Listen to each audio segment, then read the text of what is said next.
Olá, bom dia amigos e amigas aqui do canal Dica de Hoje. Esse vídeo é aquele que a gente faz todos os meses, né? Todos os meses a gente está falando aqui sobre a nossa carteira do YouTube. Uma carteira que começou de forma despretensiosa lá em novembro de 2016. Hoje ela já está aqui ostentando um valor 3 vezes maior, mas a grande questão dessa carteira não é a rentabilidade que ela gera, nem nada relacionado a isso. Dentre os ativos que vocês vão ver, tem ativos que eu próprio não recomendaria. E qual é o grande foco dessa carteira? É mostrar para vocês a importância de você ter uma boa alocação entre ativos. Então vocês vão ver que eu espero que a bolsa sim vai subir, mas vocês vão ver por que eu fiz o investimento nesse mês agora em renda fixa e não em ações. Então, gente, para quem não sabe, essa carteira começou com R$100 mil lá atrás, em novembro de 2016. Ela leva aportes de R$2 mil todos os meses e a gente vai falar mais sobre ela depois da vinheta. Curtam o vídeo, se inscrevam no canal. Logo depois da vinheta a gente já começa.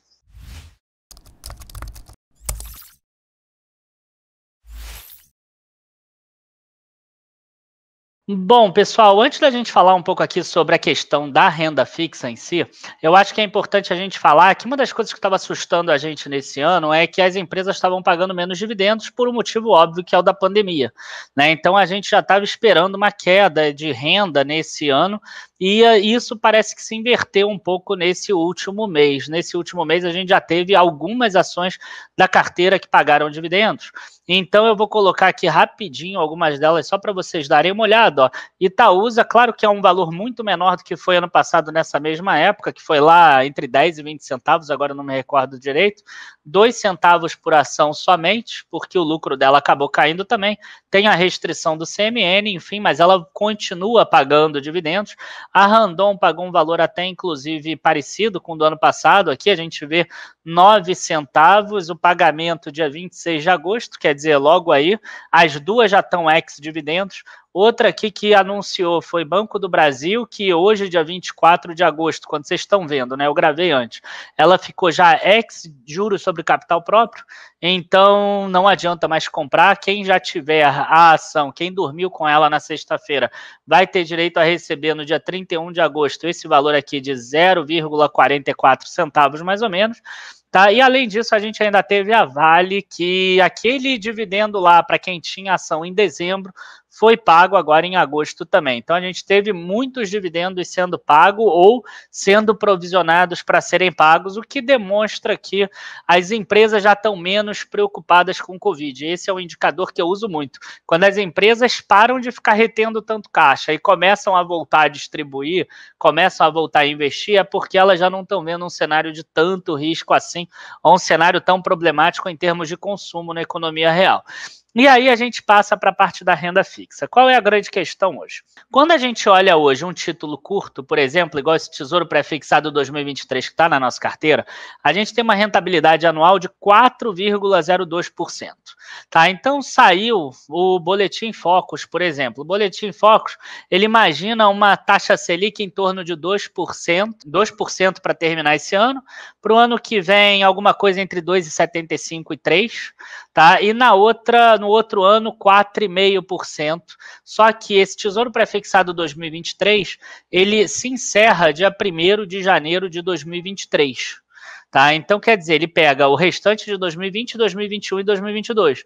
Então, na verdade, a gente está pegando um pouco de 2%, um pouco que termina 3% e um pouco que termina 4,5%.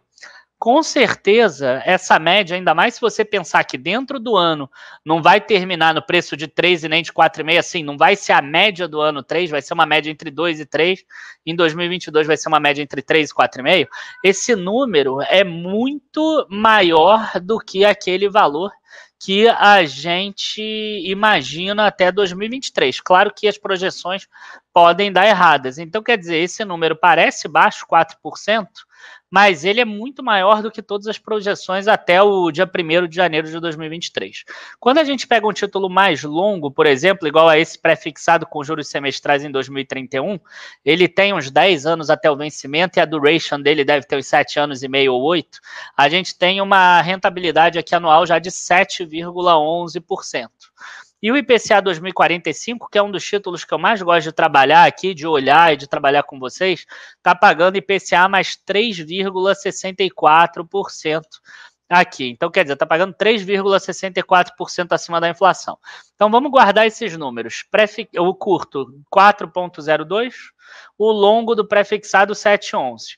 O curto do IPCA está pagando IPCA mais 2,38%. O longo está pagando IPCA mais 3,64%.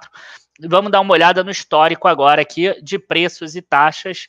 E eu vou pegar um ano aqui no total para que vocês possam ver aqui de forma mais concreta o que eu estou falando. Então, a gente já está aqui com o gráfico agora do Tesouro Pré-fixado 2023 e vocês vão dar uma olhada e vão perceber que essa curva vai ser muito diferente das outras. A gente está vendo aqui ó, que tem uma queda brusca da taxa nesses últimos 12 meses, né? E isso faz com que o preço tenha se valorizado muito em relação ao que ele deveria se valorizar. Então, a pessoa que comprou aqui em 26 de agosto de 2019, a essa taxa aqui em torno de 6,7, e hoje tem esse título aqui com uma taxa de 4, alguma coisa, como a gente mostrou antes, ele teve um ganho expressivo. Ele não está ganhando somente 6,7. Nesse ano, ele ganhou muito mais, porque se ele vender hoje, ele vende aqui com essa taxa ó, de 4,19, que é a taxa de resgate. Então, isso parece aqui, ó, a pessoa que comprou aqui, 26 de agosto de 2019, comprou 805. Ela deveria ganhar 6,7. Então, ela deveria ir para os R$860, mais ou menos. Só que hoje o título pode ser vendido a 909. Então, você teve uma antecipação de rendimentos aí, porque a taxa de juro do Brasil caiu. Mas isso é a taxa curta. A taxa de curto prazo. A taxa nesse período atípico do Brasil, que o Brasil teve que baixar a taxa por causa da pandemia e que o mercado espera. Vamos dar uma olhada agora naquele pré-fixado 2031. Essa aqui agora é a taxa do pré-fixado 2031. Infelizmente, ele começou a ser negociado dia 10 de fevereiro de 2020. Então, para facilitar a nossa análise, a gente pegar dados iguais, eu vou pegar o 2029, ok, pessoal?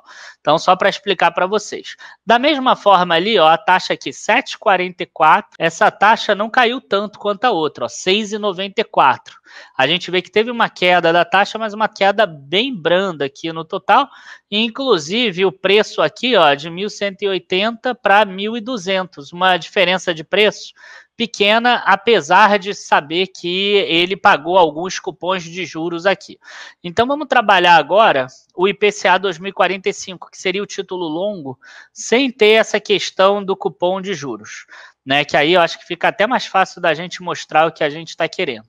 Olha só o que acontece com a taxa dele, ó, 3,71, aqui ó, 3,76. Você vê que enquanto o título curto caiu a taxa de juro, o título longo está com uma taxa muito parecida.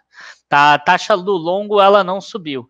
E aí o que acontece com o preço? O preço teve uma variação aqui mínima, de 1.272 para 1.333, que é um pouquinho acima aí no caso do IPCA. Tá? Então, essa é que é a grande questão. O que a gente está tendo hoje? Tá? E a gente poderia pegar outros títulos aqui, mas eu acho que não vale a pena a gente ficar falando sobre isso. A gente teve uma queda muito brusca da nossa taxa de juros curta, tá? Então a taxa de juro caiu lá embaixo nos índices mais curtos e nos índices mais longos a gente teve uma alta, tá? A questão é que hoje quando eu estou gravando abriu em queda, então ela tinha uma alta e agora está mais ou menos estável, tá? Estaria até maior. Como a gente viu, o IPCA ainda está um pouquinho maior, 3,71 para 3,76. Então a gente teve uma alta no juro longo. O que acaba acontecendo isso? A gente está precificando um risco maior de longo prazo, que é o que eu tenho falado com vocês sobre a questão dos gastos públicos nos sábados. Então, qual é a grande questão? O mercado hoje, para financiar a dívida do Brasil de longo prazo, ele está querendo ganhar mais dinheiro, ele está querendo ganhar mais spread, ele está querendo ganhar mais taxa. Tá? Enquanto isso, curto prazo, não. Curto prazo, o Brasil não tem risco de calote, assim, até 2022, 2023. Então, ele aceita pagar a taxa mais curta, um pouquinho acima, por exemplo, da Selic. E aí, qual é a grande questão? A gente teria, numa circunstâncias normais, quando a gente tem essa convexidade, essa abertura entre as curvas de curta e longa, a gente teria uma oportunidade maior de investir no longo prazo. tá? Isso é o que falam os livros. Eu, particularmente, não tenho essa confiança de investir no longo prazo no título no Brasil hoje. Aqueles que já existem, a gente vai deixar na carteira, mas aqueles que não existem, a gente não vai colocar novos, tá? Ou não vamos aumentar a posição. Então, vocês vão entender, por causa disso, eu acabei preferindo ser muito conservador e coloquei o dinheiro no Tesouro Selic. Outras opções seria aumentar o pré-fixado 2023 ou investir naquele ETF Fixa 11, que é um ETF que só investe em títulos de 2 ou 3 anos. Tá? E não é mais curto porque precisa ter a questão do 15% do imposto de renda. Se fossem títulos mais curtos, como a renda fixa, ela só tem 15% de imposto de renda. Acima disso, o ETF teria que pagar taxa maior de imposto de renda. Então, eles investem em títulos curtos, entre 2 e 3 anos. E aí a gente passa finalmente para a planilha, depois que a gente explicou tudo isso. Bom, a primeira coisa que a gente tem que olhar quando a gente avalia essa planilha é o seguinte, tá, pessoal? A gente precisa ver essa proporção aqui, ó. 63% em ações, 22% em títulos públicos, em fundos imobiliários, e aqui embaixo 14% em títulos públicos, tá? Então a gente tem 63, 22 e 14. Quando a gente volta lá em fevereiro, você vai ver que essa proporção estava menor em ações, porque a ação tinha subido muito e a gente queria ter um valor menor. Então, o que a gente queria aqui? Qual era a nossa proporção aqui? Aqui, em fevereiro, antes da crise, a gente não sabia que ia vir a crise, mas a gente já podia imaginar que a Bolsa tinha subido. Então, a gente queria 60% ações em fevereiro, 17,5% em FIIs, e 22,5% renda fixa, até para ter uma reserva de oportunidade maior. Isso era o que a gente queria aqui atrás em fevereiro, certo? Hoje, o que a gente quer? A gente quer aqui alguma coisa em torno de 62,5% ações, a gente quer 20% em FIIs e a gente quer o restante, 17,5% em renda fixa.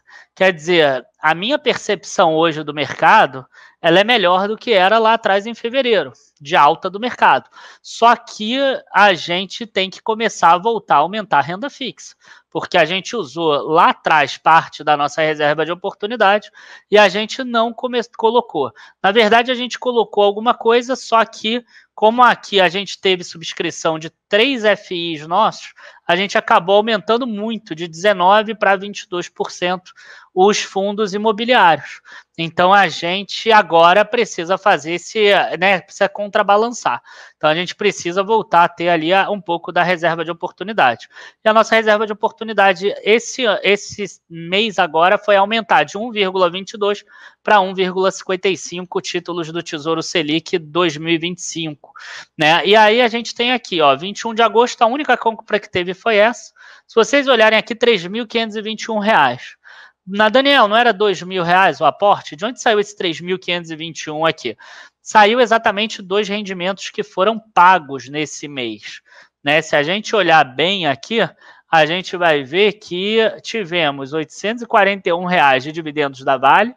A gente teve aqui quase que o nosso recorde de dividendos de fundos imobiliários, ou rendimentos, como o pessoal prefere chamar, R$ 366. E ainda tivemos R$ 240 de um cupom de juros do IPCA 2050, que paga 15 de agosto e 15 de fevereiro.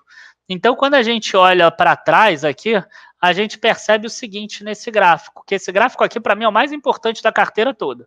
Qual é o nosso objetivo esse ano? O nosso objetivo esse ano era conseguir 6 meses com rendimentos acima de R$1.000. A gente não deve conseguir por causa da pandemia, que aqui ó, ficaram 4 meses abaixo, inclusive, de 500. A gente praticamente só recebeu fundos imobiliários nesse período. Tá? Mas a gente teve aqui fevereiro, março, e agora a gente voltou até agosto. Tá? No ano passado a gente teve mais de R$11.000, porque a gente teve aqui, ó, um mês acima de 2.000, outro mês quase 3.000. A gente teve algumas ações que acabaram pagando muito. Tá? E depois ainda teve aqui agosto com 1.500 e aqui outubro com mais de 1.000 também. Então foram 4 meses no outro ano. Esse ano eu queria 6 meses. Eu acho que a gente não deve conseguir. A gente está com 3, tá? Mas eu acho difícil que a gente consiga. Setembro, outubro, novembro e dezembro, 3 meses acima de R$1.000 de rendimentos pagos.